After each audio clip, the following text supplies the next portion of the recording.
All right, ladies and gentlemen, welcome back to another episode of the Comfort and Chaos podcast. We got a special edition, all right? We got a special VIP guest. And let me tell you, this is something special. And you know why? Let me ask you this before we get started. How many of you have siblings? How many of you remember those times where you were just, yo, make your bed. Hey, that's my shirt. That's my toy. That's my Kool-Aid, you know? All those struggles. Let me tell you, I got someone right here in this room, my guest today. Those of you who know me and have seen previous episodes, I am the oldest of six. And that being said, when you're the oldest of six, that means that's a huge gap from the oldest all the way down to the youngest. Well, guys, today we have a special guest, and it is the youngest. That's right. The youngest is in the house tonight on the Comfort and Chaos live podcast series here in the studio. And not only that, also a very valid spokesman for the Gen Z community and highly represented amongst all those Gen Zs out there. And those of you who don't know what a Gen Zer is, you can just pull up your local TikTok and 90% of them are all Gen Zers. So that's the closest I can give you. But we're going to dig into some things tonight, guys. In this episode, to dial things in for you and give you a little behind the curtain visual of just my livelihood and dealing with a sibling like that with a huge time gap. All right, guys, without further ado, if you haven't already, hit that like button, hit the subscribe. Welcome to the episode. Welcome to the team. And your support always goes a long way and is very much appreciated. Those of you who've already subscribed, thank you for being part of the team in the Chaos community. All right, let's get into this episode.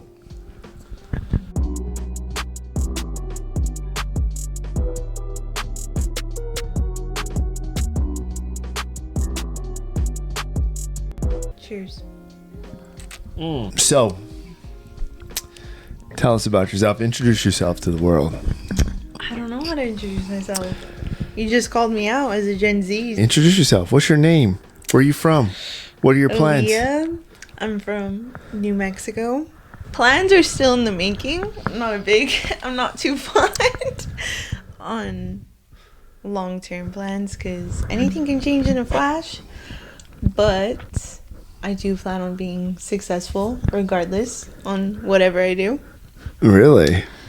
Yeah, like I just know it because I hate failing. Right. Yeah, like I've just never been the type to know where I was going, but I knew I would never fail with whatever I would do. I never saw myself even living this long or being where I am. I'm just grateful to say, wow, I've come a long way from what I saw myself like going down. Really? So you went through some hard times. It's not hard times. It's like the age I lived in. I'm just going to speak from the millennial standpoint, okay?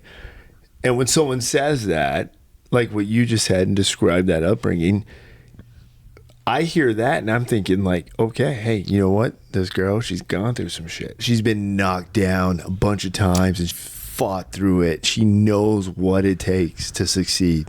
When everyone's telling her no, she's going to find the one reason to say yes and prove them wrong.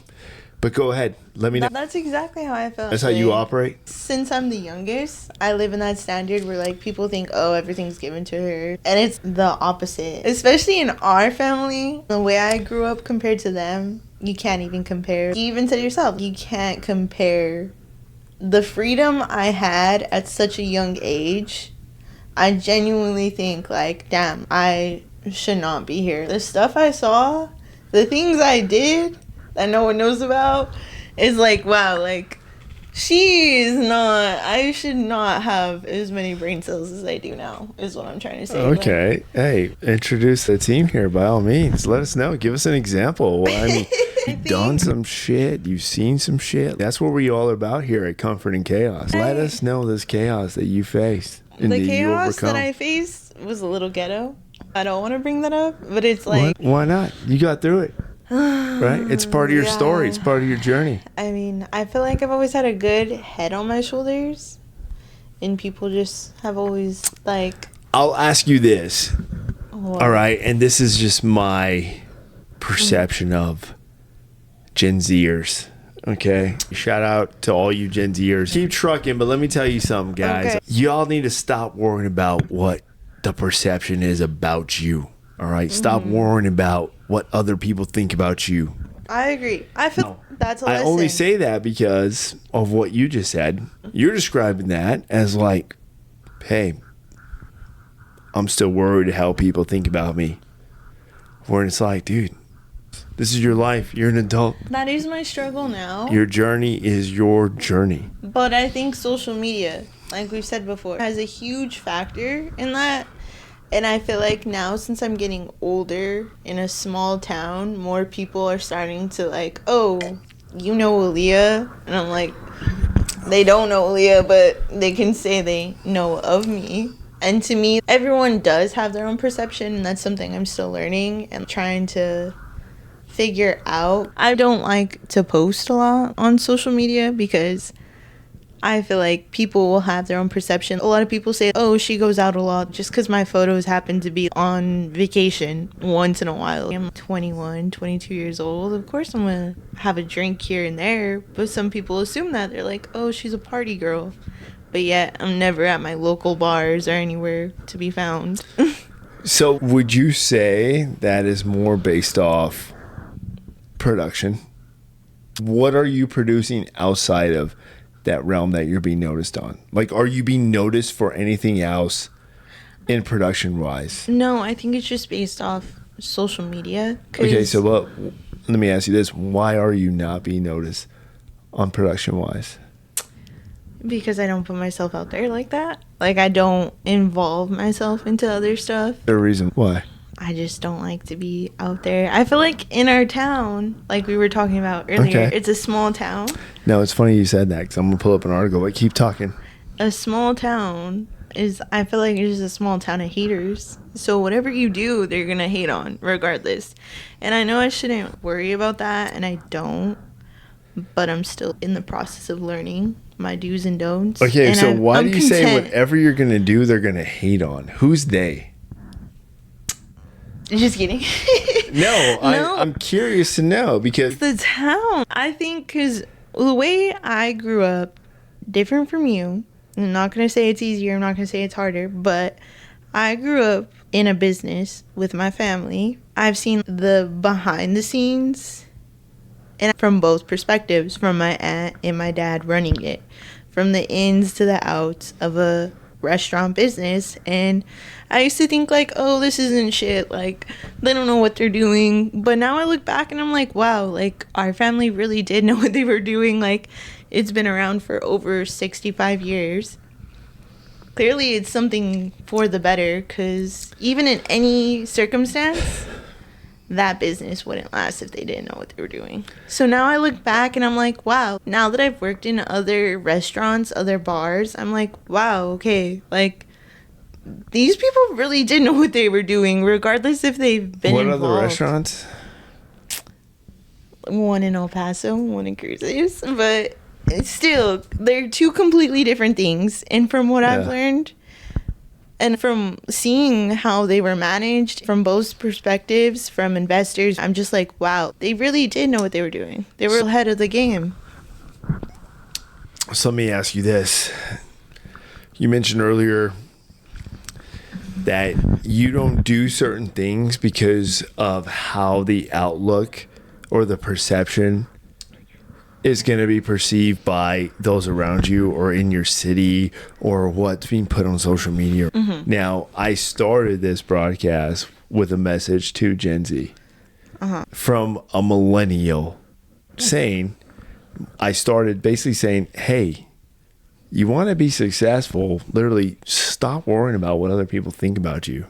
And you know, that's what a lot of people tell me. That's my biggest struggle. I feel like you're making that natural for you. Because you literally just said it naturally, like, I don't do this because this is what people are going to think about me. Because I'm going to read an article to you, all right? This article was put out by the New York Post and New York Times. Basically, the headline reads, companies are firing Gen Z graduates months after hiring them, citing unprofessional behavior, showing up late, laziness, and the studies have shown to prove concurred. I agree with that because I feel like Gen Zs make excuses after. We are so fucked. We are. After Holy crap, man. After working with my generation of workers, I'm like, damn, y'all make excuses for anything and everything. I look at them and I'm For like, real? Your big brother can validate today. You did the same. You had an opportunity to prove him wrong and succeed. Accomplish a task and succeed. Just like an employer would give you. Hey, here's the task. You're an employee. I'll pay you for this. Execute. But you know what? It was not comfortable. It was not convenient. It didn't fit what I wanted to do. And because of that, I chose not to do it. I feel like it would have been a different circumstance if I was getting paid for it, but it's not what I was talking about. Ladies and gentlemen, listen to what she just said. Genuinely coming from a working perspective in a workplace. Listen to this, guys. Let's listen to Gen Z represent. My aunt literally broke every bad habit I could ever have when it came to working. I'm not saying I'm perfect. There might be a few, but showing up late. Have you ever showed up late to work? If I showed up late, I was not scheduled for 2 weeks. And that's if I was begging and pleading. You're saying right now publicly on the internet, you've showed up on time to work every day? No, but I'm saying... Every time you were scheduled to show up? You never showed up late? What I'm talking about is my experience from when I was like 6. No. Have you ever showed up late to work? Oh, of course. Okay, so just say yes. I've showed up late to work. Not recently. I didn't ask about time frame. Just have you ever showed up late to work? Of course. Okay. Everyone showed up late. Have you ever showed up late to work more than once? Yes. Okay. That's all we need to know. But I feel like she would break that habit because if I showed up late, it was like, damn, you're not scheduled for a month, so don't even think about asking. Don't even think about coming to the restaurant. Don't even think about coming near the restaurant. Don't even think about coming to eat at the restaurant. And I'd be like, damn, Mom, please. Like, Dad, I need a job. And she'd be like, no. So that's how she broke my being late. It was always 10 minutes early or you're not going to be scheduled. That's how she broke that habit. Okay. I'm not saying I wasn't born perfect, but this girl, Auntie Sylvia, definitely shaped me to be a good worker. I wouldn't show up on time. I was in high school making my $100 a day. I was set. I was like, me and my friends, we're good. I'm not showing up. I would call in. I would literally be like, I'm not gonna go to work today because I made like a good amount of tips the day before. She was pissed. I'll question the logic behind that decision. What was it for? To make more money? Were you going to an investment pool? Were you going to a networking convention? What were you doing? Honestly, if you want me to be honest, this is how bad I was as a child. I would steal my brother's car who just had joined Basic Georgia. So he was gone for what, like 6 months? I would ask Andrew, I'd be like, hey, I'm going to take your car. I'll fill it up. I would steal that car and go to a rave in El Paso. A 16, maybe even not even 16 at the moment.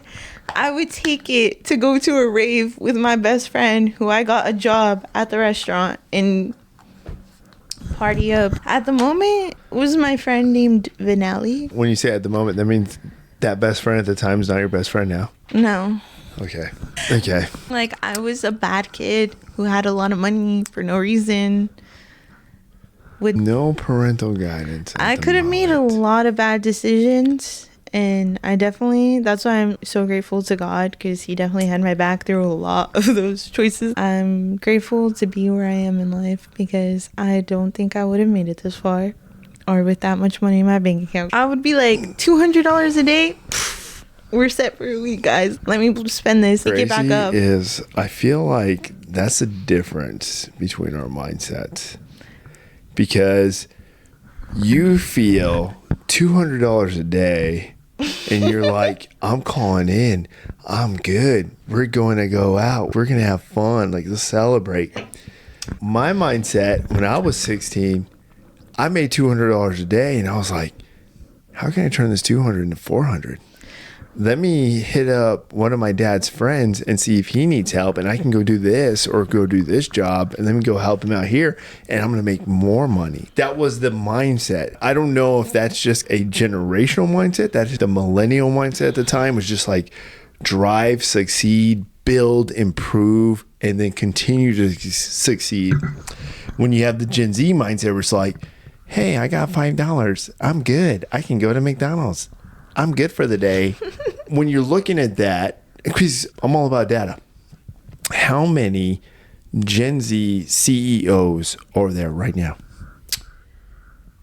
I'm not too sure. I haven't looked into that data, but I would encourage you to, when you get bored, look into that. I feel like how many millennial CEOs are there right now, especially in the tech world? Let me know your thoughts. I feel like there's more Gen Zs in the tech world than millennial. How many CEOs, owners, once hit something from nothing? No, I'm literally asking you right now. How many Gen Z CEOs are there that took a company, put in the time, the energy, and the effort, fought against every challenge they faced, created a multi-billion-dollar industry?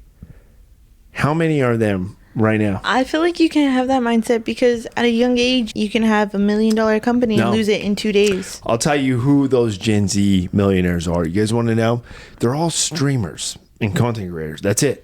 Mm-hmm. Not a single one owns assets. Not a single one has anything to really will other than cars and houses. That's it. Here is the public headline literally posted by the New York Post. Hey, companies are firing Gen Z graduates monthly after hiring, citing unprofessional behavior, showing up late, laziness, and as proven that studies show.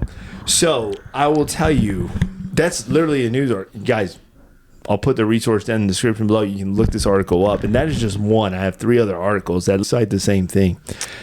And I'm here at Comfort and Chaos. Let me tell you, I'm going to keep it straightforward. I'm not going to sugarcoat shit. I'm a first sergeant in the United States Army. My job is to maintain the health and welfare, security, and training of every soldier under me. I can't fabricate shit. I can't cloud shit. I can't ghostwrite shit. My stats have to be accurate and on point. So guess what? If I have 5 who take a PT test and 1 fails, well, guess what I'm briefing? Sir, 5 took a PT test and 1 failed. That's what I'm briefing. When you guys come here to the Comfort and Chaos community, you're going to get no bullshit. As a millennial, as a man, as an American, I'm kind of worried. I'm kind of concerned. No, I am. I am a data man. I am a statistics man. And you're just analytical. Let me tell you this too, team. Let me tell you this too. All right.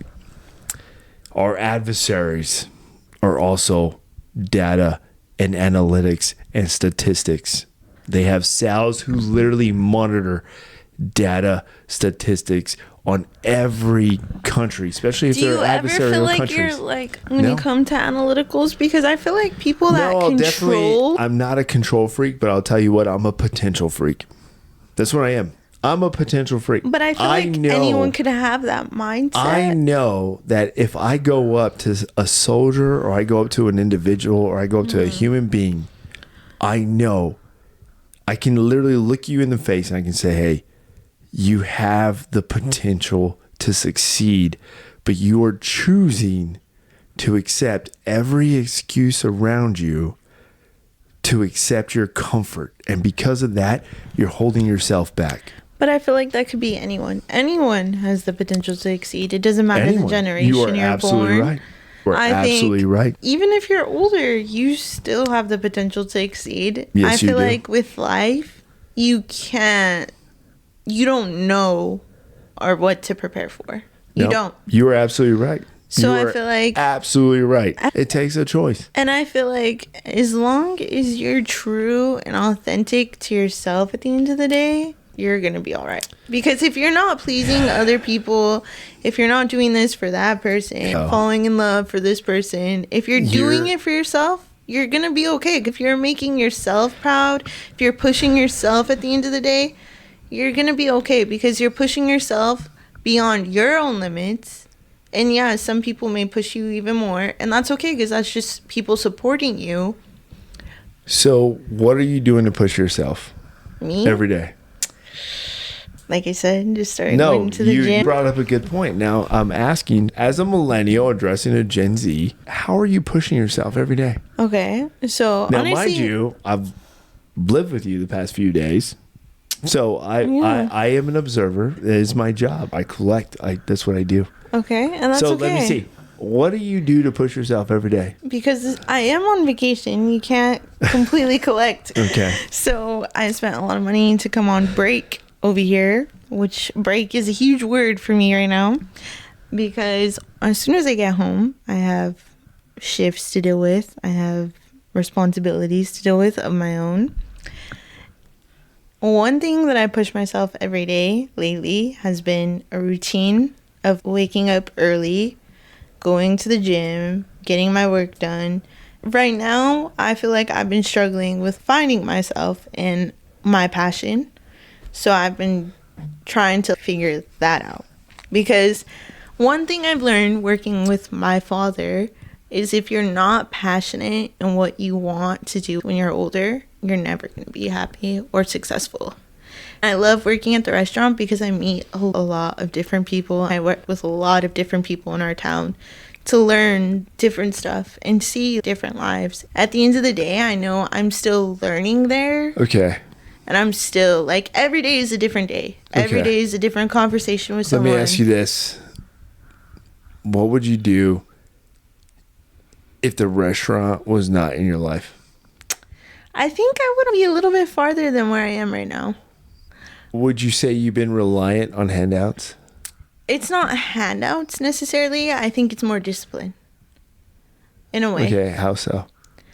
If it was a handout, I would be showing up an hour late, taking my money, doing whatever I want. Which you openly admitted you showed up late to work multiple times. But thankfully, I had an aunt who was on me to show me that I'm in a leadership position. Now, when you say aunt, you reference family member, right? Yeah, of course. Okay. Family, that's thankfully so hard on me every day to tell me. And even dad, if he saw me in a position where, like, so okay, you she's work going for down. a family business. Yes. Okay, so you're tied by blood. Yes. But a lot of people put that to shame, and I love it because it's definitely something that somebody can take advantage of. I've seen that, not to put anyone down, but I've seen it through some family members before me, of course, my close family members. I see how now, looking where I am now, no one has respect for this person at the end of the day. It's just like a big baby that comes in here, does whatever he wants, and leaves. And it's sad to me because it's like, wow, you have no morals for yourself at the end of the day.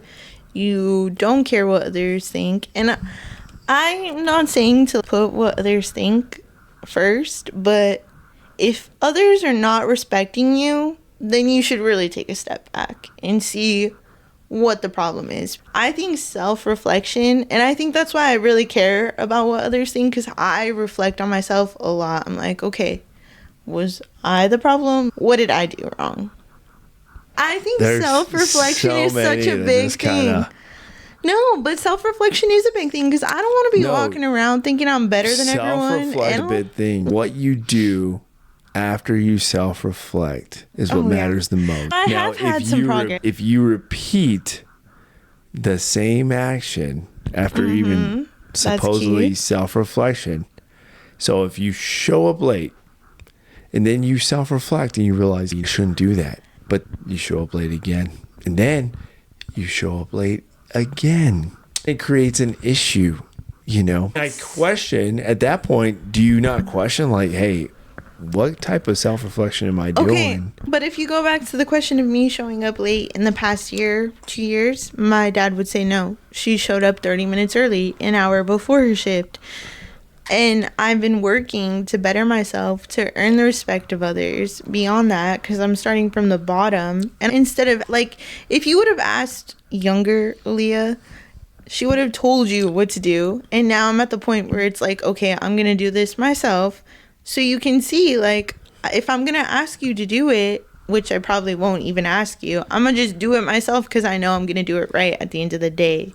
And I've gotten kind of tired of people not doing it right at the job site because I'm like, okay, you know better. You should do this. So I'm going to have to set the example. So I've gotten to the point where I'm learning to set the example, to come early, to do this. And I've done that. I've seen the progress in myself. And even dad has seen it, because I feel like our family, being Mexican, will tell you the truth. But one thing, since working in a family business, we've been around for so long, I've been reflecting and thinking about ideas on how to progress it. Like, what's a fundamental change in the business that I can make compared to what my siblings have done that have worked there in the past? Because they like to compare, oh, well, I used to work there, blah, blah, blah, this and that. Nothing changed. But I always ask them, what fundamental change did you do in the business yourself to change it completely? Because I'm not going to say I'm better than them in any way, because I haven't made that change yet. But that's something I think about on the daily, is like, what change I want to do. So I'll ask you, I guess here's the difference between our mindsets. This is what, and guys, comment down below if you disagree. Do it. All right, I encourage it. I am one of those that and I just read you the article. That was just one of the leading articles. There's literally 3 different articles that literally are the same message. But there's a reason. I see it differently. The real issue is, and this is where the real issue is, and you guys know me, I'm not a sugarcoater. I'm just going to go right down the route, because in the military, we do what we call an after action review. And part of that after action review over everything we do, whether it's any training, any class, anything, we do an after action review. And part of that is you identify the sustains, what went well, what you're doing good, and then you identify the improves. What can you improve on to meet that end state? Now, with that same mindset, the difference between my train of thought as a millennial and my little sister's train of thought as a Gen Zer is, yes, the aspirations are the same. She has the aspiration to, hey, make the difference, improve the organization, improve the process. But now, here's where the improves are. The mindset. No, there is a different mindset. And the data is showing. Mm-hmm. The data is showing. It's simple shit. Showing up late. Bad behavior. Studies have shown simple shit. You admitted you showed up late more than once to an organization.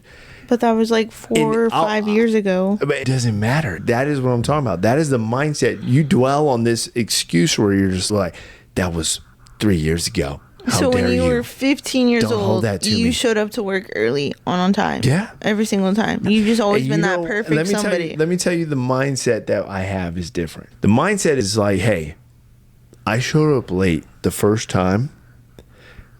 Guess what? You show up late to my formation, you'll get some slack probably the first time. You're going to get counseled. It's going to get put on paper. You show up late the second time, well, now it's going to be a whole different conversation.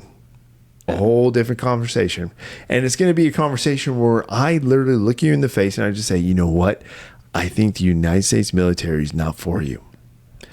If you can't meet the most minimum requirement to sustain in this organization, I'm going to have a conversation with you the second time you show up late, and I'm going to say, hey, I don't think this place is for you.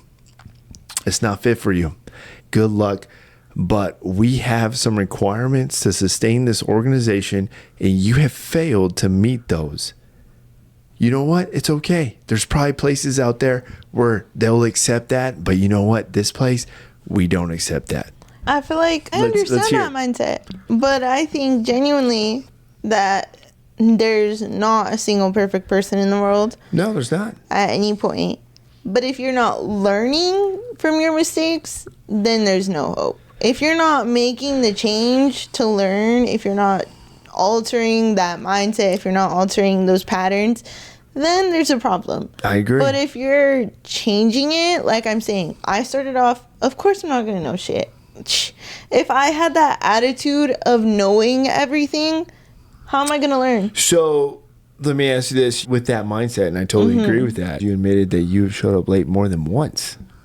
As a child?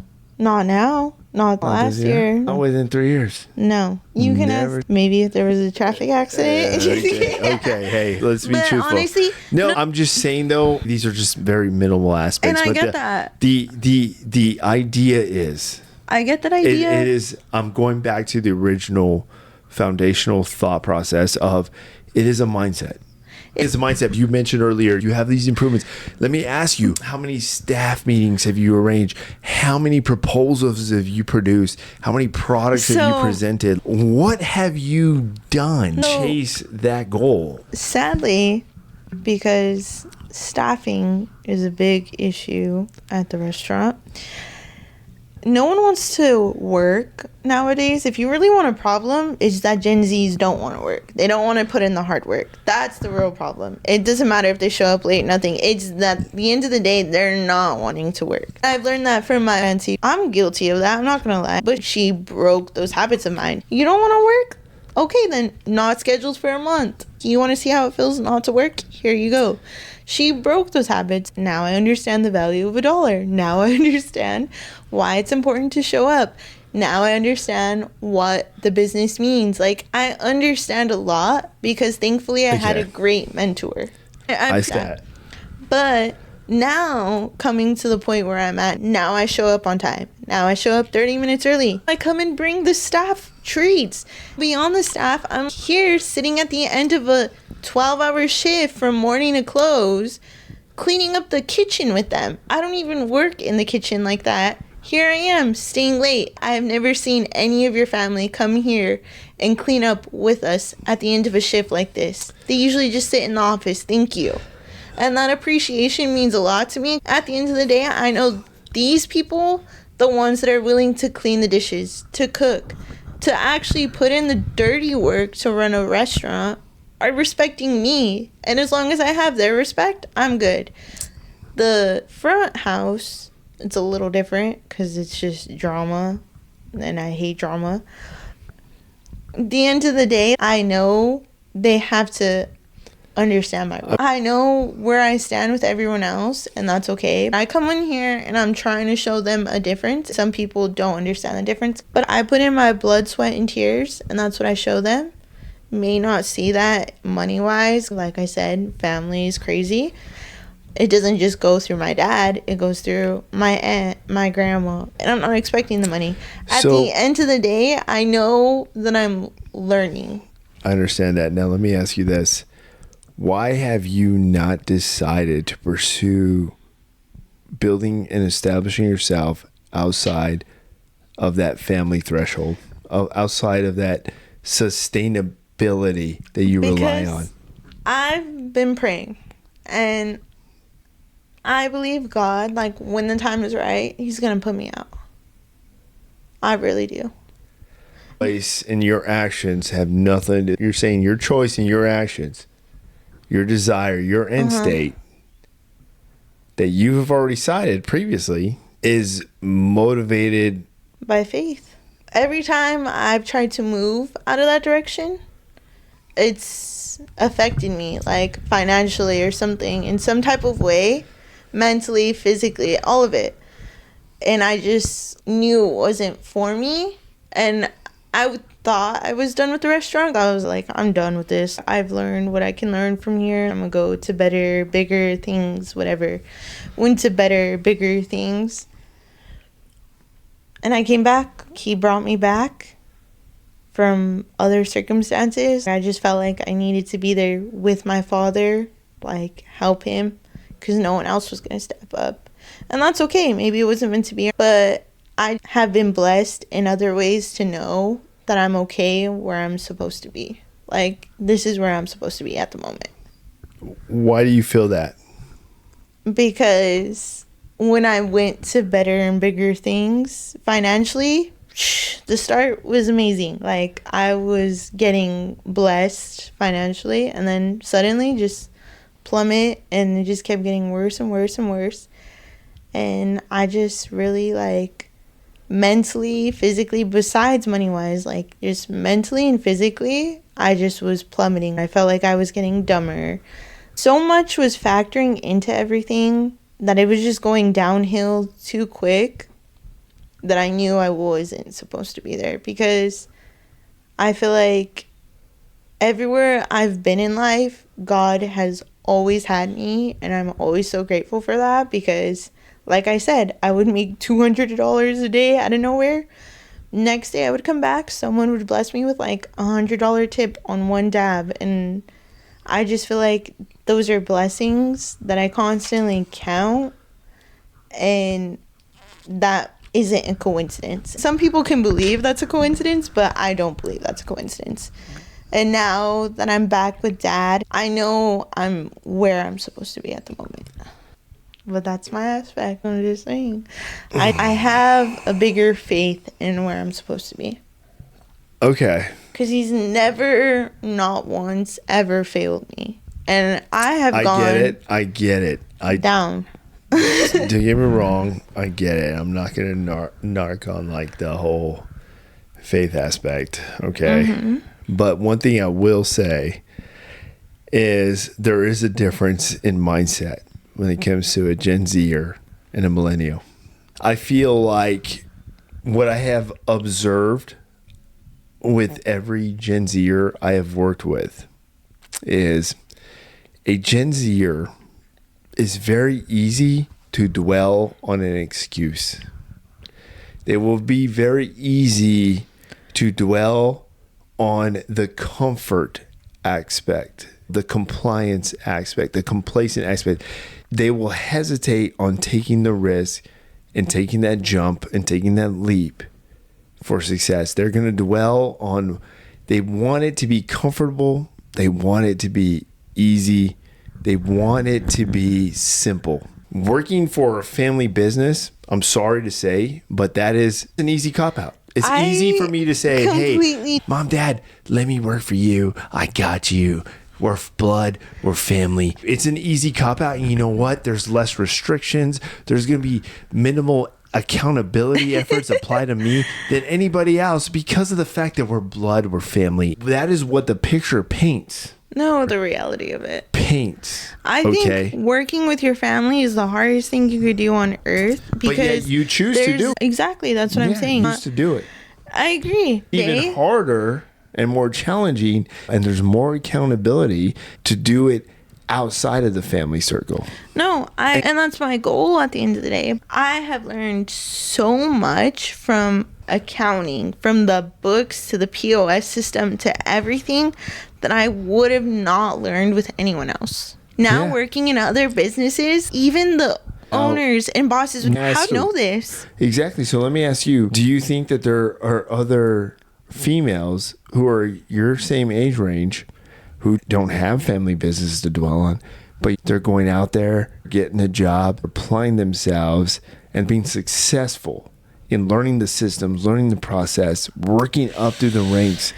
And then next thing you know, that's easier for you to say and judge because you're not in the food system. But if anyone works in the food or the food industry in general, it's such a competitive field. It's so competitive and sexist. 9 times out of 10, your manager or your bar manager will be a man.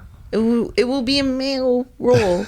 Look into the statistics of it. They do not trust. It's rare for me to find a manager in this field. It is so rare. You tell me something like that, I see it as an immediate challenge. I want to overcome, and I'm going to prove you wrong. No, that's what I'm working for, because that's how I see a task like that. I'm like, you know what? Fine. Let me be that guy. But that's what I'm working for. I saw it in my own aunt. Not a lot of employees respected her because she was a woman. So she had to step up. She had to do things that she probably didn't even want to do to prove that she was strong enough to be in that role. I have yet to meet female bar managers and restaurant owners that have run it from the inside and out compared to a man, because it's mainly a man that runs it 9 times out of 10. You're seeing that, like, it's a pattern that I see, I guess. That's the mindset difference between us. But it's not making me fail. Like, that's why I'm still here. That's why I'm still pursuing it. The mindset is, I don't see race, gender, ethnicity. No. I don't see that. It's like, hey, here's the organization. Here's our end state. Here's our functionality. What can we do to fulfill But this. do you see that because you're a male? No. Like, I see it feel because that's just my people mindset. tend to agree with males in a type of way right away. Now I'm older, I've had female commanders and I've had male commanders, but I always know the insight's always the same. But how long did it take for a female to be a commander in the army? What year did that pass? No, but There's like, what been year did they female barely pass that? What No. year? Just a question. What year? I don't know off the top of my head, but it's been way before I was even in the army. Like 2012? We're talking When did you probably join? like 30 years ago. When did you join? We're probably talking like 30 years ago. How long has the army been in? Well, I know, but at the same time, how long does it take for somebody to show up late to work more than once before they're finally relieved? How long has the army been a thing? And it took 30 years for a woman to be a commander? Do you respect those commanders as a female? Just a question. I'm not saying I'm a feminist or anything, but I'm just saying like... No, we don't. That's just what I just told you, is we look at the end state. What is the end state? Ratio of that. I'll tell you my mindset right now. Let me go and have your job, and I guarantee you my mission is going to outdo you and outperform you and take your job. Take that at my age. So at 22 years old. Here's the thing. My mindset is I know nothing of your organization. I know nothing of your daily, the moment you clock in to the moment you clock out. I don't know the details of that, but I promise you this. I am one of those, and my mindset is, you know what? My job, I'm going to go in there and I'm going to make you look bad. I will outperform you. I will outshow you. I will outdo you. I will make sure that that organization knows, because that's my mindset. I have that mindset to succeed. I want to improve the organization. I want to make my name known. I'm going to grow. That is what it is. It's growth. That is the mindset I have. Even in the Army, I joined as a PFC. I'm now a first sergeant at literally approaching 14 years. That is huge. And those of you who know anything about the Army, that is a huge step. But now I can easily walk around every day and have a whole huge chip on my shoulder. I can be loud, I can be boastful, but I'm not. I just say, hey, you know what? Here's my product. Here's my production. That is my resume. As a leader, who I lead is my resume, and that is my mindset. And I'm going to continue the rest of my journey in the military as that. But I have that mindset where it's like, hey, you know what? I will find somebody and I'm going to make it my goal and be like, you know what? I admire you. I admire what you do. I admire your position. I want that job. And I get to that job. And then, you know what? I look at the next guy. Hey, I admire that position. I admire that placement. And I want that job. If I went into your job, I'm literally going to be there and I'm going to clock in and I'm going to be like, you know what? I'm going to own this role. I'm going to own my responsibilities because that is my mindset. And I'm going to make every single one of these to my left and right look bad. And if you don't believe me, watch. I'm going to make sure the managers and the supervisors are going to be like, holy crap, dude, fucking Gabe, that dude's on point. You see, that's easier said than done. Oh, it's easy. A restaurant business. You are right. But it is easy. Anyone in a restaurant business knows that it is so corrupted from the inside out. No, it was. You wouldn't still be in it. Oh, let me talk. Are you not reliant on that for your income? No, because I don't get paid more than what I should. Oh, you're reliant on it, right? The thing about serving is like a car salesman. You're out here doing what you want more for yourself. This is what I'm talking about. You have every opportunity to pursue so many avenues. No, I agree. So many different career fields. But yet you sit in your circle of comfort. This is the fastest thing that I know. I could make $500 a day. If I really wanted to hustle, I could hustle. So you can probably show up late to work Monday morning and you know you're going to be fine. But that's not what I do. Do your job.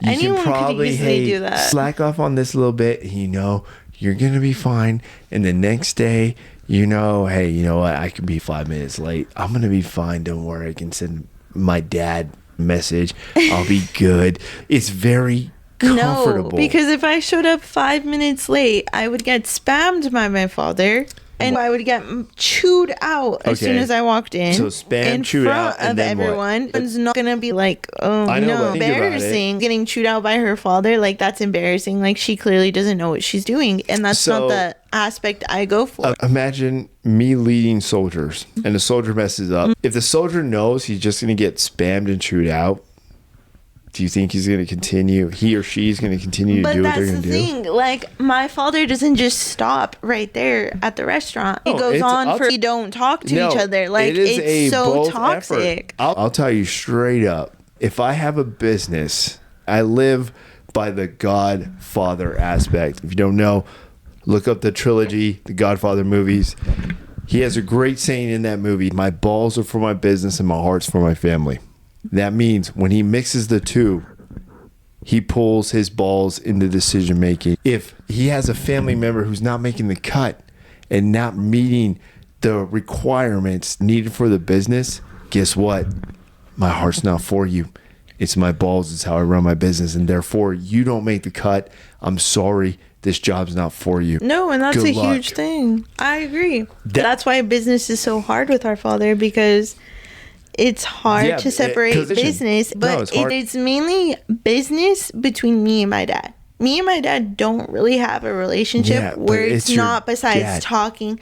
Yeah, but we don't ever talk about like, hey, Leah, of course he's going to give you special treatment. Or, you hey, know he's going to give you special treatment. Happy birthday. No, dad doesn't give me special treatment. You know it's the opposite of special treatment. Years ago, when I wasn't even working with dad. So when dad and my aunt kind of split the business, who I chose to work with? My aunt, because I did not want to put up with my dad, because he was going to be even more harder on me than my aunt was. But all the same circle. It's the same organization, Working with family at the end of the day is the hardest thing you could ever do, because it's not only corrupting your family relationship, it's just messing with it. It's not an easy thing. For our family to be doing it for so long is the reason why I stayed. The only reason that makes our business different is because it's family built. It's family oriented. Our family has owned a business for 65 plus years. We don't sell alcohol. We have one key ingredient that people live off of,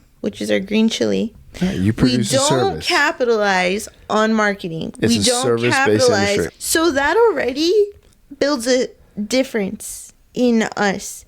I've reflected on my own multiple times.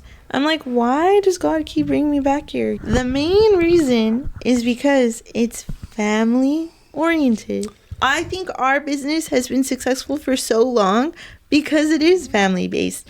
And that's the key behind it. My aunts, my uncles, my dad didn't even want to run it. No, I disagree. My dad had his own construction business. You can ask him, hey, I disagree. I think our family business has been successful because the family is always stuck together behind it. So overall, let me tell you this. Let's hear. Let me tell you why I disagree. It comes down to mindset. So why would it be successful for so long if it comes down to mindset? Who's been the manager besides an aunt or uncle? The reason why it's been successful is because there has been a foundational based off functionality. Based off what has been accountable to make it work. Think about who cooks Families the food. expand, and then you get intertwined, and you get grandkids and grandkids who then have to get applied into this, or are choosing. No, here's the thing. Here's the most important part.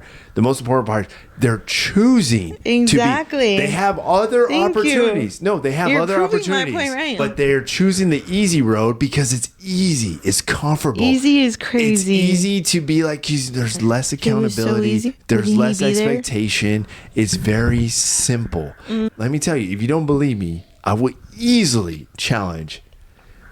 Times where my dad has recently cried. 65-year-old, it's easier to say things than do them. No, it is, because it comes down to mindset and ownership and responsibility. Grown women that have cried. Like, I've seen my aunt cry endless tears day in, day out, because it is family oriented. It's harder. Exactly. It would be without, because I've worked in a restaurant that wasn't family oriented, and I've worked in a restaurant that was based off of that, and they were based off of investors. But at the end of the day, what made them different compared to any other restaurant that opens up? It's so easy to open up a restaurant and be like, hey, let me open one up down the road of this neighborhood. But what's going to make me different from everyone else to keep that open after 5 years? What's the difference? So you coming in to run it just proves the point, because you're literally someone else. If someone else took it and built a foundation, accept the role responsibility of accepting the legacy of what is established, and then enabling the appropriate amount of accountability that is required for its success. So what would be your success of a restaurant? What's the key term for your successful restaurant? First thing, you got to take the emotion out. You got to take that emotion out. Besides the emotion, what would make your restaurant different from everyone else? What would you do differently? First, you have to take the emotion out. Okay, that's business. You can't now have room for the emotion. You show up late more than once. Let me tell you what. There are 5 other individuals who want your job, who need a job, and they're probably willing to show up on time. Who's gonna not show up on time? No, but I'm just saying. He doesn't factor in that these are normal civilians, probably within the age of 16 to 24, who have never had a job experience. It's not that competitive of a field. That's why restaurants close down. You can't afford it, and you can't sustain them. That data shows that literally 5 out of 7 will stand up to this substantial accountability requirement. According to what job? A corporate job? Like literally. A restaurant? So people who are hired, there's probably guaranteed to be 2 or 3 that are going to be like, oh my God, this is so hard. I don't like this. And then there's going to be 5 who are going to be like, you know what, dude? I'm all about this. I like the paycheck. I'll meet the requirement. Understand you need me here at 9 a.m. I will be here at 8:55. And we're going to rock and roll. And Let's do this. He also doesn't understand the base of our foundation. And those are the individuals I'm going to support. I'm going to support them, and we're going to rock and roll. We're going to improve the organization. Let's break this down to restaurant talk. Our servers have 5 positions. They host. No, it may be easy in the moment, but on a rush, on top of like 5 servers, like keeping track, making your own money, keeping track of your own money, because people aren't loyal nowadays, so people will steal those tips. On top of that, you're answering. He doesn't understand that these people applying for these jobs are not the best people to be in that position. Yes. You're not guaranteed to always have. If I fired all the servers, why wouldn't I be involved in vetting the employees? Because you're the manager. You have to. Exactly. You have so to let me be involved in vetting the employees. But I know what questions to ask them. Okay, but I'll make sure they understand what job they're getting into and their roles and expectations that are going to be above them. The only way that's going to be successful is if you hire. I'll tell you straight up. As a first sergeant, let me tell you straight up. I've gone through. Literally. But in the Army, what do they have? They have background checks. You can't be a felon. In my job. In serving, we have those background checks. No. You can't be a felon. Guys, we're not going to hire you. The standard's not the same to even compare. No. I'm sorry, guys. She doesn't know. Are you in the Army? No, You're but literally speaking procedures right now officially. So for me to join jail, can I be in jail and get out again and join the Army? No, you cannot. Okay, but can I be a felon and be a server? Yes. Yeah, you can. Do you see the difference? So let me tell you this, guys. Let me tell you this. As a first sergeant, okay. Yes, in the Army that has background checks, that has all of these advances. I take a role. The Army relocates me and puts me in a position and says, hey, you're going to go through a change of responsibility ceremony. When you go through that ceremony, you are accepting the role and responsibility of a first sergeant amongst those troops. That is now your company. Currently, it's 105 soldiers. How the proceedings go is you have about 3 weeks of what it's called a RIP, all right, or relief in place. I am shadowing the first sergeant who I'm going to relieve. I'm learning how he runs the show. I'm learning about the company. I'm learning about all their training. I'm learning who the platoon sergeants are. But then once that change of responsibility happens, now that is my role. That is my job. That is my responsibilities, okay? It is the equivalent of being the manager of an organization. That's what a first sergeant is, if you think about it. An organization that has planned things. Here's your company. You are now the manager. You are in charge of selecting who's going to be. If it was like that outside in society. Manager, think about it, aka platoon sergeants. So right now I have 3 platoon sergeants. Let me tell you, I have fired 2 platoon sergeants for the same platoon. And do you know why? Because the first day I took the job, I pulled every single platoon sergeant in my office and I had what was called an initial counseling. If I was in your organization, the first day I take the job, guess what I'm doing? I'm pulling all the kitchen staff together and I'm saying, hey guys, we're meeting here at this time. I'm going to go over your initial counseling. Hey, wait staff, front staff, guess what? We're going to go over your initial counseling. No. Hold on, let me finish. So In that initial counseling, I'm going to be transparent here. I fired 2. In one platoon, I fired 2 platoon sergeants over one platoon. And here's why. Because in that counseling, I go over all the expectations. Here's what the Army expects of you in this role and your responsibilities inherent in that role. And for the organization, here's what the company commander is expecting you to fulfill as a platoon sergeant in this role. Now, I need you to read over this, understand it, initial and sign. When you do, you're accepting acknowledgement of your roles and responsibilities and meeting the expectations in this organization. That means if you fail to hit the mark in any of these, we're going to come in this office and we're going to have a different conversation. That's it. Okay. I don't care about, hey, oh, but I have kids. Oh, I'm sorry I wasn't there because I have kids. I had to take my kids to school. I'm late because of this. Oh, I had a doctor's appointment. Hey, you know what? Hey, I get it. You know what? Real life happens. But you know what? I'm sorry, Sergeant First Class so-and-so, but this job's not for you. And it's going to hurt your career if you continue going down this path. So you are now being relieved, and now I'm pulling up so-and-so who is more junior than you. I get it, but they voiced it. They're ready to step up. Okay? And that's it. Thank you for your service. Good luck to you. All right? I think... Same perception. Now, that's just the military. Mm-hmm. All right? And that's simple. To me, that's simple. A restaurant, let me tell you. Easier said than done. Let me tell you, there ain't nothing harder than taking 86 troops. Can you actually look up? There's a statistic where they said restaurants are the hardest thing to keep open nowadays. Let me tell you this. A restaurant business is one of the toughest businesses to get into. Exactly. Not something that people get into anymore. From initially starting. The only thing is, in this business, it has already been set and established. It is missing the refining aspect and the updating aspect. But the reason why is because there is complacency that is being accepted amongst the staff. It's being accepted amongst the organization. And because of complacency, there's no growth. You need discomfort. You need the challenge to achieve growth. You need to challenge those around you, and you need to see the growth. That's the only way you're going to see growth, because it is an adapting market. You got to understand it. Marketing changes, social media changes. There's so many opportunities. It is an ever-growing market. But one thing that foundationally doesn't change is the level of expectations amongst the staff, the level of accountability amongst the staff, and the level of operating procedures to achieve success. Those are the 3 things foundationally that you have to maintain in any business. The moment you compromise those and you apply emotion, I promise you, you're opening the door for failure. You will.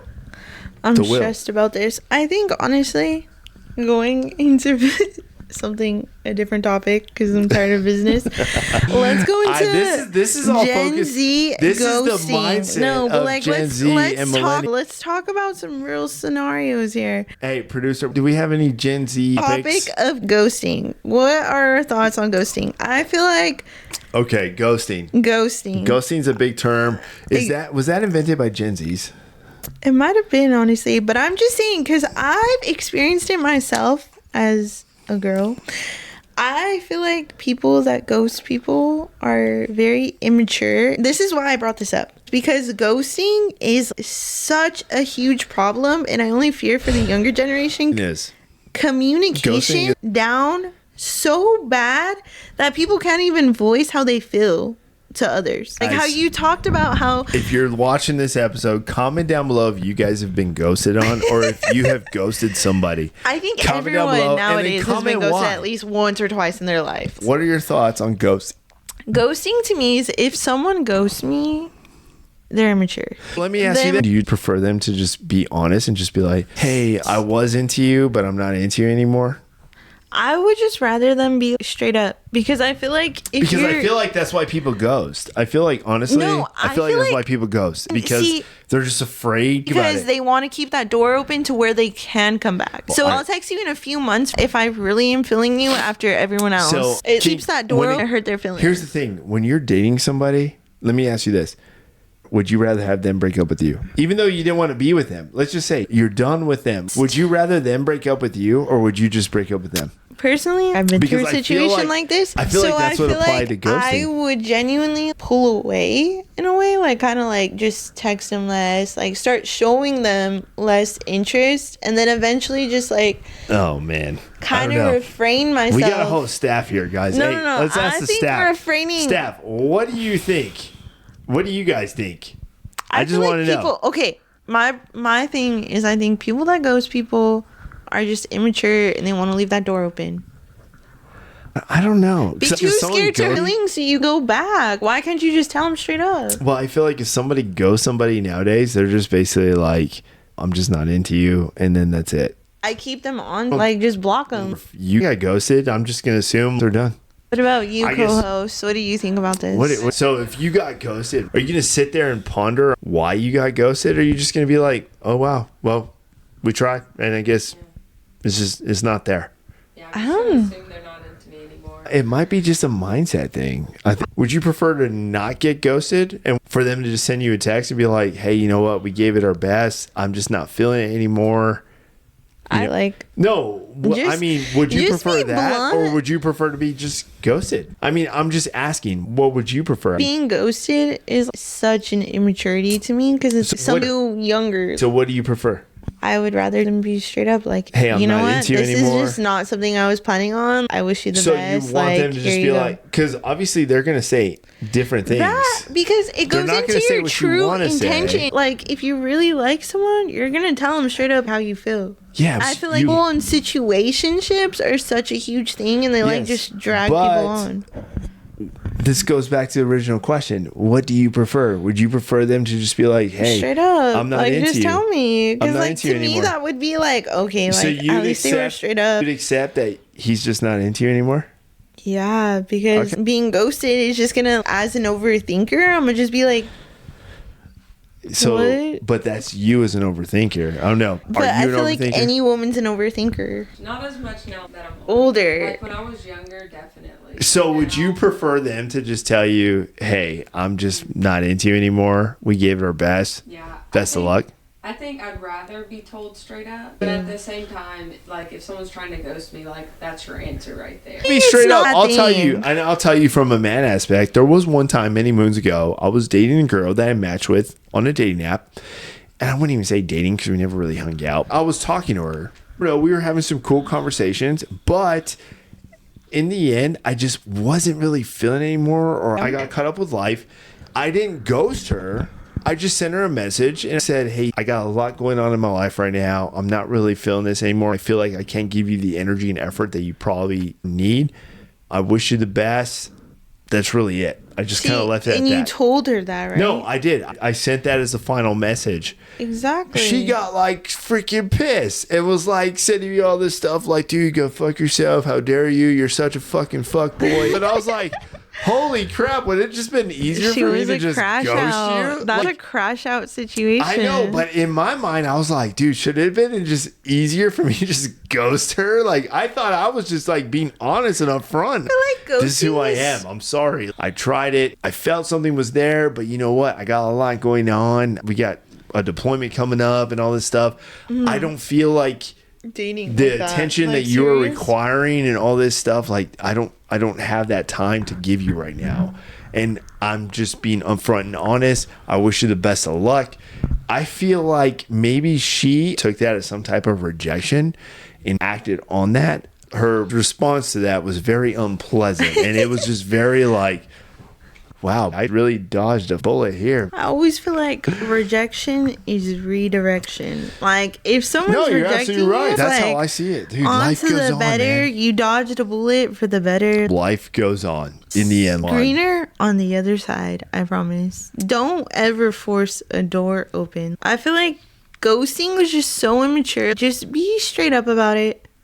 You can't even face your own self to tell that person. Like, that's how I see it. You can't even tell me how you feel. Dude, I remember back in the day, we used to write notes to each other. This is before text messaging. We used to write notes, and you'd find a note in your locker. And you see, would like, that's romantic. Like, I know, right? But that was the real deal. If I Hmm. liked a girl, we had to write a note, and we'd slide it in her locker. So she'll read it before the next period, and she'd be like, oh, freaking Gabe said this, yada, yada, yada. But what was always worse was when you got like that reject note and you're just like, what was a reject note back in the day? I'll never forget, man. Shout out Miss Nunley, my English teacher, because I was in the class when I got a reject note one time. A reject note is crazy. It was during the period of transition. I had English class right after lunch. I got the note in my locker and I'm just like, okay, read the note.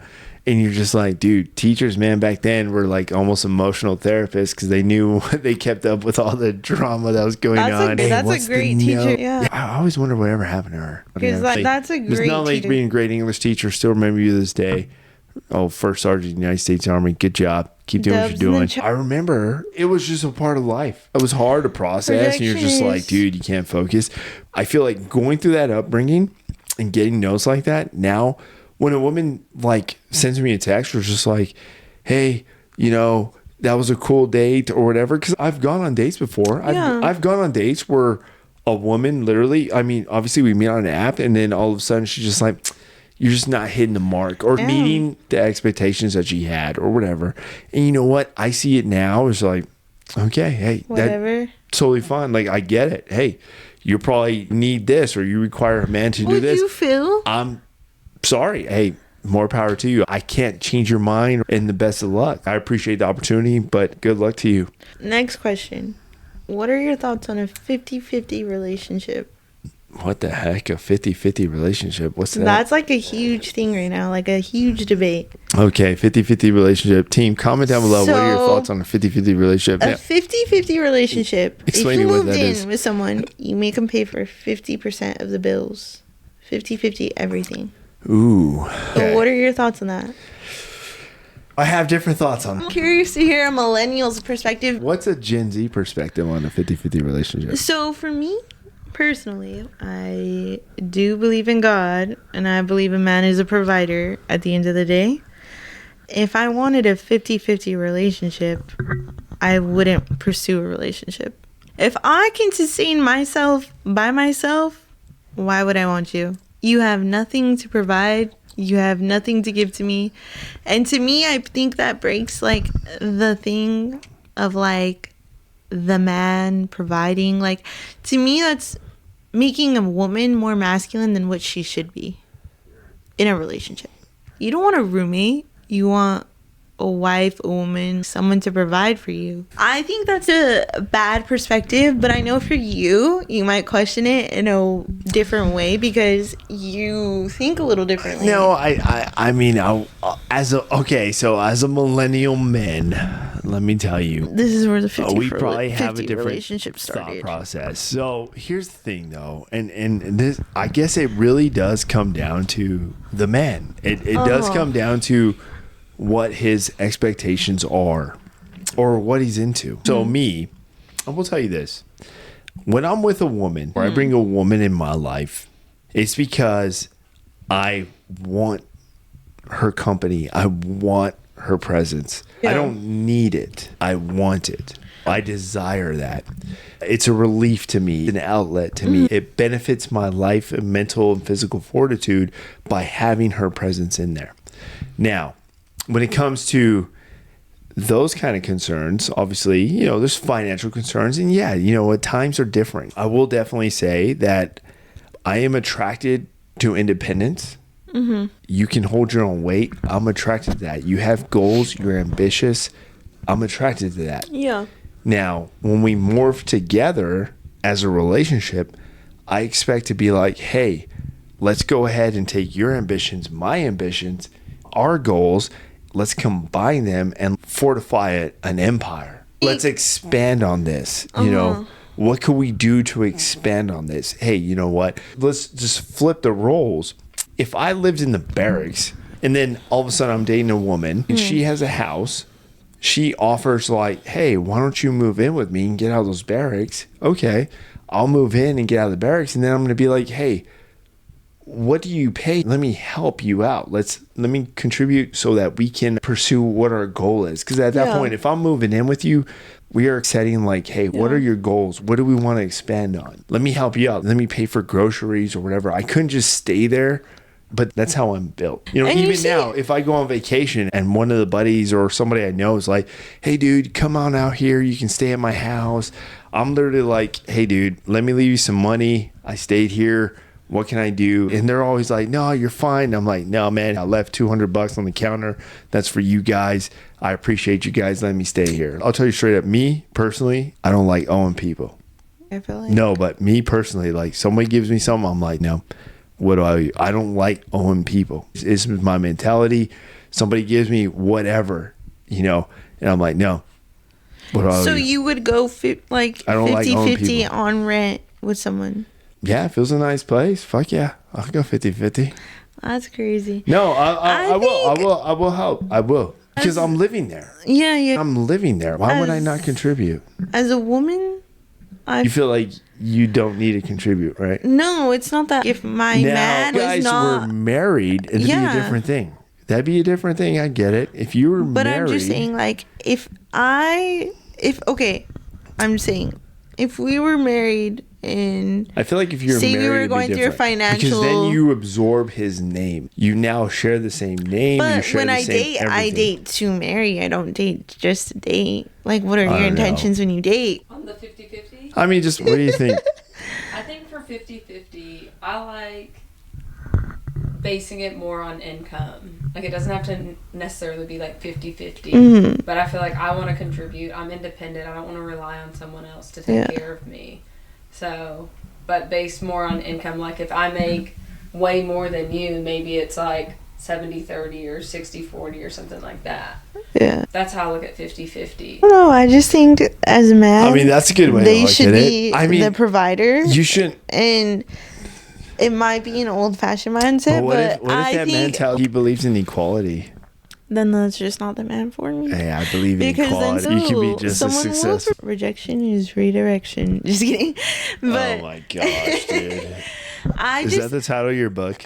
yeah. No, but I just genuinely think as a woman, women have their own things that they bring to their table, not necessarily money all the time, and it's Okay, okay what if you is it? make your own money. What is it that women bring to the table? I think they bring not the head of the house, but they definitely are the mind of the house. They oversee in a different way than a man will. They're like, okay, what's going to provide for my children? What's going to provide in the longer run? A woman should always have a say.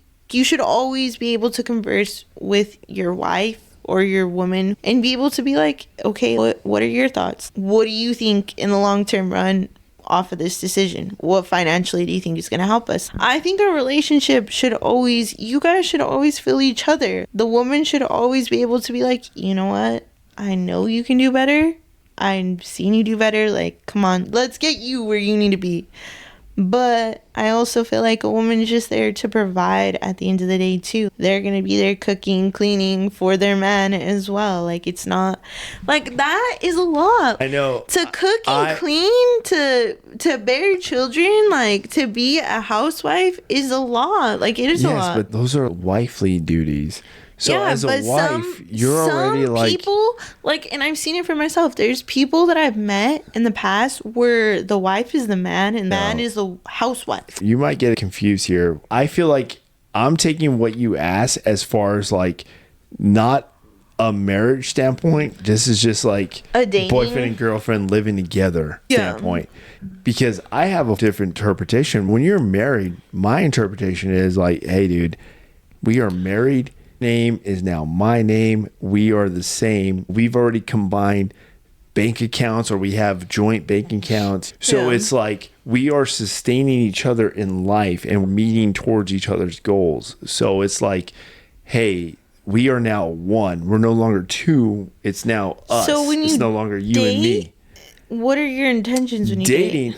Dating is different. Dating is like, hey, we're going to see where this is going. Things are definitely escalated. I'm really into you. I'm really committed to you.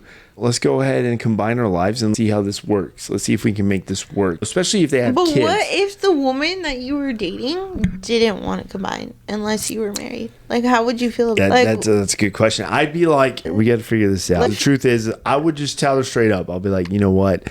I really like you. I'm really into you. Feel like we have some potential here. I'm really invested into you. I would like to see what it's like, you know? And not only that, I would like you to understand what it'd be like if you can live with somebody like me. You can probably live with me and you'd be like, dude, fuck this dude. I can't stand the way he snores at night. Like, I wouldn't live with someone until I'm married to them. There's nothing wrong with that. Not that either, but get ready because you're definitely going to be in for a surprise. So as long as how you react to those surprises, because there's going to be some surprises. But I am a firm believer in just transparency and brutal honesty. So it's like, hey, you know what? I really like you. I really want to invest my life in you. I'm investing in the future with you. Would you mind? What are your thoughts of moving in and working towards the steps of combining lives? Hey, what are your thoughts on combining lives together? And let's see how this works. You know, I want to do it. It would be a hard pass. Even if I really like someone, I think I would have to be married to them. Like, I genuinely feel like you're kind of like, good luck, Ellis. You're gonna have to marry her and live with her. I Good feel luck. like you might ruin the relationship if you move in before you get married. I get that, but I also see that, and I must fall in with the Gen Zers here because that is definitely. I feel like Gen Zs don't even think the way I do. Gen Zs would be like situationships, still living with each other. I feel like that is not a Gen Z mindset, but yeah. I feel like, hey, you know what? What other way you can determine compatibility than just engaging the situation as a whole? Living together is a form of compatibility. I think. Growing up with siblings that are older than me and seeing them all move in with each other and not be married has not been very successful. Just saying. That is my opinion, and I'm also going based off the Bible. It says not to submit to your wife until you're married. I would rather submit to someone when I'm married, like in every aspect, especially living together. You can't even cook eggs. How are you gonna? I can definitely cook eggs. Oh my I could definitely be a wifey material when that time comes. My husband's gonna love me. I made some really good ceviche when I was here, and even he was surprised. I think I have up my sleeve that a lot of people don't know. I want him to know gonna be pissed when he meets me, and then he's gonna question your integrity of your relationship. He's gonna be like, dude, your older brother fucking sucks.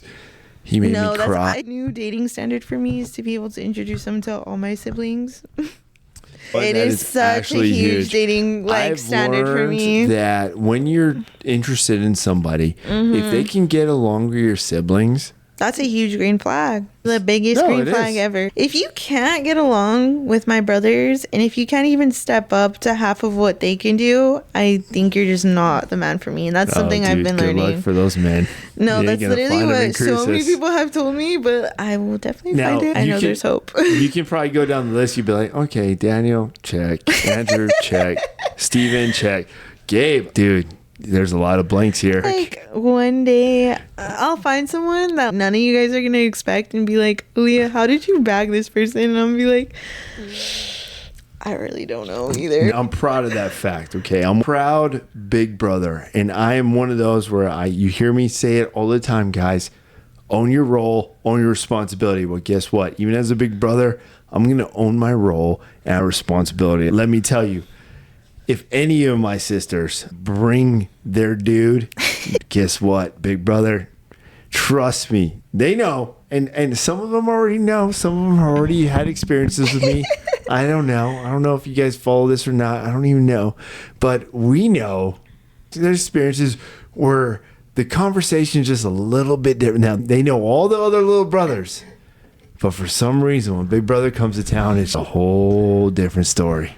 We know who you are. We know. I think I'm a little colorblind. Knows because she's seen it too, and she knows that. Hey, they treat. Oh yeah, Andrew this, Steven this, Daniel this, and all of a sudden, my big brother's gonna be here. Gabe's coming into town, and then all of a sudden, everything changes. Always remember, you could be sent to Pilates on a Sunday in a G-Wagon, or you could be sent to stress. Yes.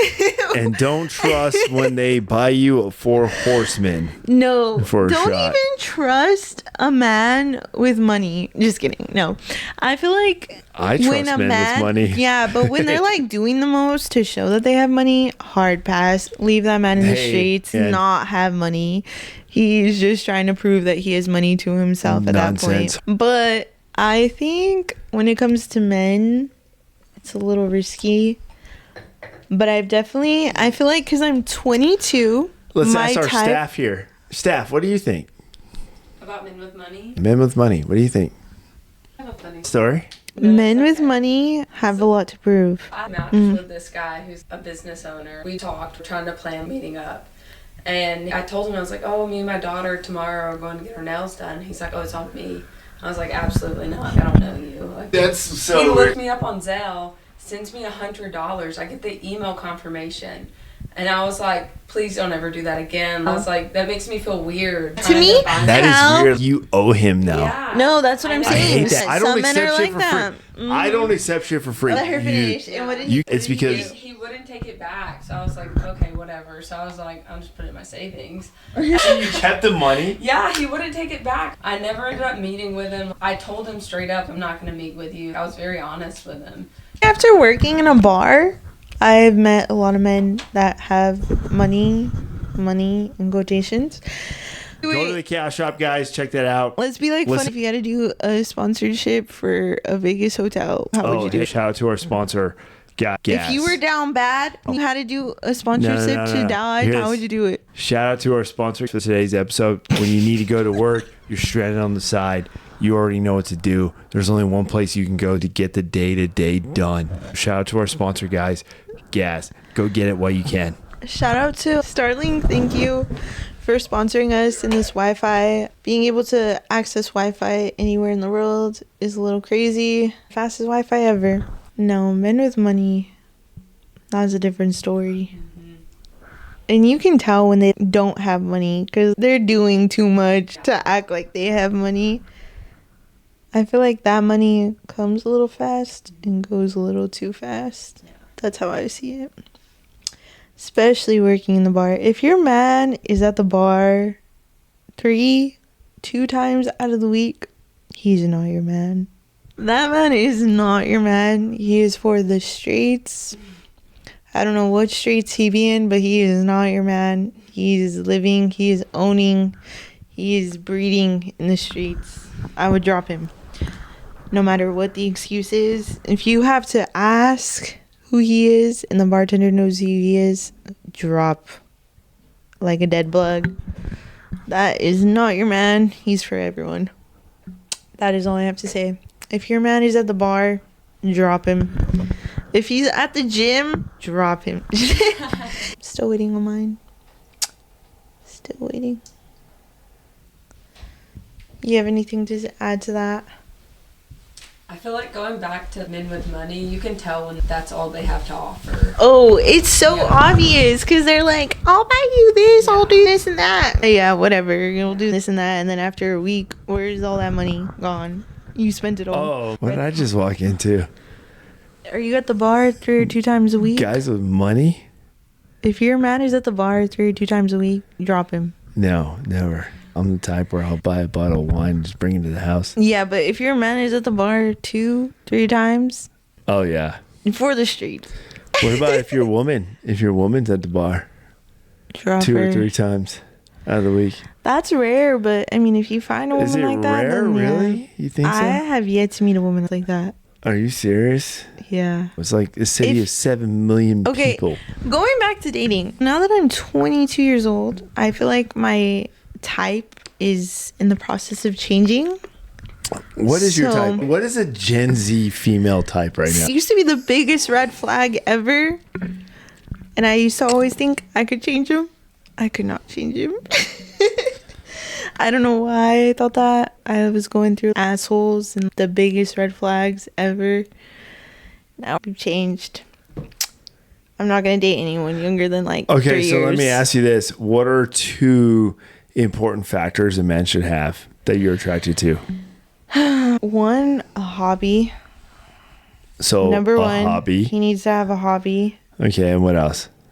One more. Number 2, how often he posts on social media is a huge factor in my age. What? Because if he's active on social media, who are you trying to impress? I didn't know I was dating a woman. Like, I didn't know I had a sassy diva on my hands. Like, who are you trying to be? What do you say?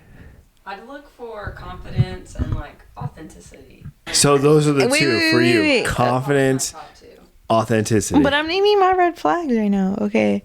Okay, Number so two. what's okay? So you said a red flag is posting on social media. Yes. Okay, what's a red flag for you? A red flag off the top of my head. There's not even a red flag that comes to mind. Well, like if I usually like the people in my age range have kids, so like if you don't take care of your kids or you're not family oriented, then Yeah, that's a red a huge red flag. That goes back to my social media posts. If you're posting your kids a little too much, I'm like, I know you're not hanging out with them because why do you have time to post them? Like, I know you're not around your kid that much if you're posting them too much. That's like my number one sign. So you're saying if they post their kid too much, they're not with their kid, therefore that is a red flag. Yeah, because they're trying to show that they're with their kid that much, and they're not. I see that all the time, especially in my hometown. As a single father, I'd have to disagree with you. But your circumstances are a lot different than but people that I live with. At the same time, it's like, hey, I do what I can for my son when I can for my son. Yeah, but you're different. You don't count in that. Like, I'm telling you, overly posting your children... overly, like the most cringiest captions I've ever seen. Like, I've even seen it with my own family members that I know damn well don't take care of their kids. I'm like, you be posting that you're with your child and you're not even with your child. Like, you're posting memories from 2 weeks ago, acting like you're with your child to show that you're a good father. But I know you're not with your child like that. Like, not to throw shade, but there's only one other family member that. I know who has a child. Like, damn, dude, you're freaking calling. But I'm just, that's a huge red flag. I've seen it in my own family. I've seen it in people close to me. I just don't trust that. And honestly, you don't post your son that much is what I'm talking about. No, Literally it's only when posting. we're together. Yeah. Like, we're together or it's a special event, like his birthday or some significant. Or so proud of him, right? I don't like post it every day or whatever. Exactly. No, it's and there's like, people I know that like every like certain time of the day it's the same caption. Yeah. To me, that's like, okay, you're doing the most to try to prove to others and maybe even yourself like that you're such a great dad. But I'm like, bro, when's the last time you actually saw your son? When's the last time you actually saw your daughter or son? Dude, for real. Gen Z, man, y'all are brutal on these relationships. I also think another red flag is, I don't know, they need to have a hobby. They're not posting a lot. They have goals, at least. As a man, I think you should have goals. As a woman, too. Definitely. As a person in general, you should have goals. Okay. If you don't have goals, then no. I believe in equality. Don't just leave it on men. Let the woman have a goal, too. What if she has goals, too? Yeah, I guess. But, like... Damn, bro. I'm just kidding now. Dude. Girls, as long as... Like, what she said, you have to be authentic. If you're not authentic with yourself... You don't have goals. Get the flip out of here. That's right. Swipe left. Just leave. You don't got goals. Swipe left. I don't think the love of my life I'm going to be on social media. No, I got the funny feeling you're going to meet your love at like some mosque in Portugal or something. My friends just came back from a mosque in like Vietnam now. No, but like seriously, you're probably going to like just go to Portugal and he's being sarcastic. There's going to be some kind of like Muslim mosque and Muslim mosque is crazy. Like, yeah, there's going to be a dude who's been there for like 17 years and then you're like the first woman he sees. You're just going to get him to be like, yeah, dude, feed me and serve me the rest of your life. I'm a power couple. How do you feel about that? I already know. I'm going to have like a power couple moment. Like, it's just going to make sense. Like, I have a big personality. And I scare a lot of people off. So when I meet the love of my life, I know it's just like gonna be meant to be. Cause all right, I don't we're really about to connect make this a competition. Then fine. He wishes he was me, guys. But like, there you go. We'll see who has the most power couple first. I think it's me. I'm definitely gonna have a power couple moment, and everyone's gonna be shocked. Like the world is gonna be. Guys, shocked. mind you, this woman can't even run a mile. Yeah, when asked. Athletic. She can't even jog. I didn't know I was jog, in the military. walk. Just can't complete a mile on a treadmill. I could if I wanted to, but he was trying to tell me. One pet peeve of mine, guys, is being told what to do. I hate being told what to do. Exactly. Listen to that. And yet she's about to fortify a power couple, but she Right doesn't now? like being told what to do. Yeah. Okay. I'll be told what to do by the man of my life, not by my brother.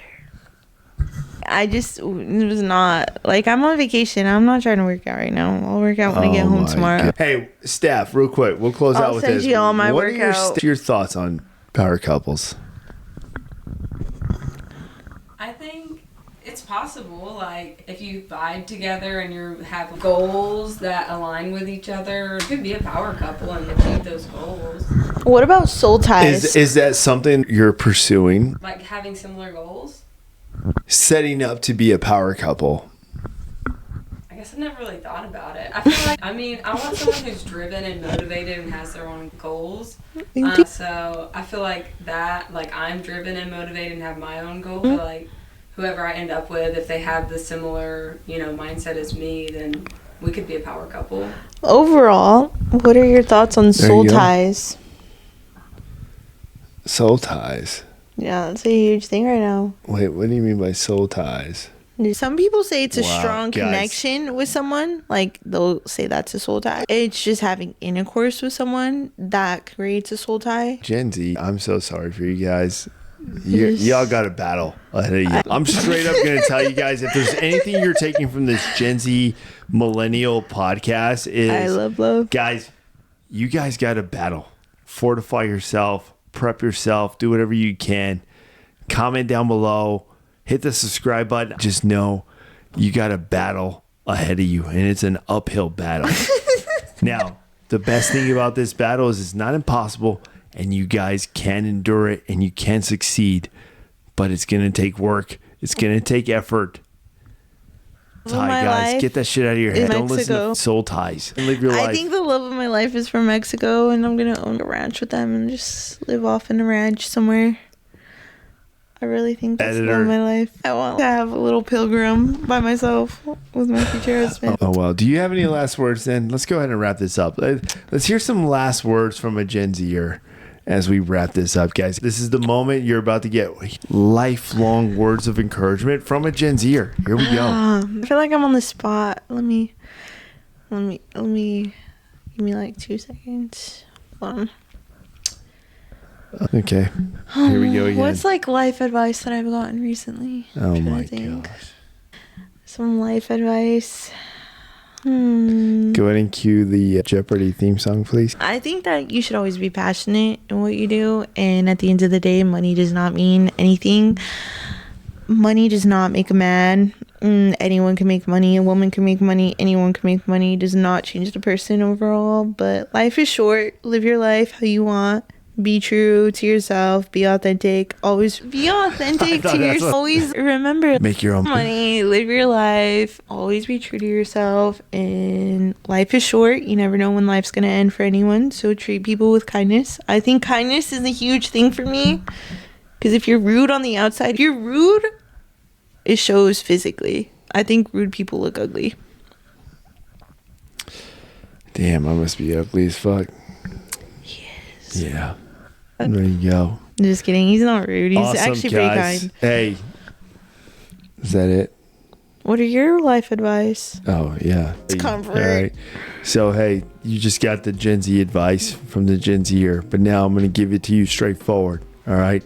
Look at here. Guess what? There's potential in every single one of you.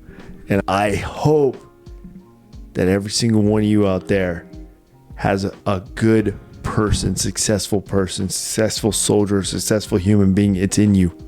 And I want to see that person one day. All right? So do what you can and make it happen.